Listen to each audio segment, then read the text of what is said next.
சிறுகடிக்க ஆசை சீரியலில் இனிய எபிசோடை பொறுத்தளவு மீனா நான் ஸ்ருதி கிட்ட சொல்லிட்டு தான் போனேன் அப்படின்னு சொல்லிக்கிட்டு இருக்காங்க. ஆனால் ஸ்ருதி இருந்துக்கிட்டு இல்லவே இல்லை, என்கிட்ட சொல்லவே இல்லை அப்படின்னு சொல்லிக்கிட்டு இருக்காங்க. இப்போ இந்த ரெண்டு பேர்த்தில் யார் பொய் சொல்கிறாங்க அப்படின்னு வீட்டில் இருக்கிறவங்க எல்லாருமே புலம்பி போயிருக்கிறாங்க. ஏன்னா ரெண்டு பேருமே பொய் சொல்ல மாட்டாங்க.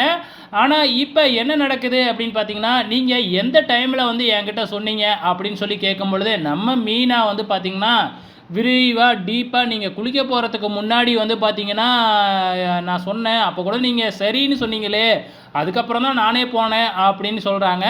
அதுக்கப்புறம் தான் ஸ்ருதி கொஞ்ச நேரம் யோசித்து பார்த்து நான் ஹெட்ஃபோன் போட்டு பேசிக்கிட்டு இருந்தேன், அப்போ தான் அதை கேட்டுட்டு போயிருக்காங்களாட்டுக்கு அப்படின்னு சொல்லி மிஸ் அண்டர்ஸ்டாண்டிங் ஆகிருக்கு அப்படின்னு புரிஞ்சுக்கிறாங்க.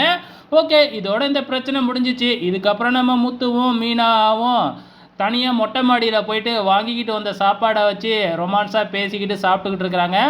நம்ம முத்துவும் மீனாவோட அம்மா கிட்ட ஃபோன் பண்ணி இந்த மாதிரி மீனா வந்துட்டா அப்படின்னும் நடந்த விஷயத்தை எல்லாமே சொல்லிடுறாங்க. அதுக்கப்புறம் தான் மீனாவோட ஃபேமிலியும் ரொம்பவுமே ஹாப்பியாக இருக்குது. மறுநாள் காலையில் நம்ம மீனா அவங்க அம்மா வீட்டுக்கு போகிறாங்க. அங்கே வர்ற சத்யா கிட்ட நீ எப்படிடா மாமா மேலே வந்து கம்ப்ளைண்ட் கொடுக்கலாம் அப்படின்னு சொல்லிட்டு லெஃப்ட் அண்ட் ரைட்டு வாங்கிடுறாங்க.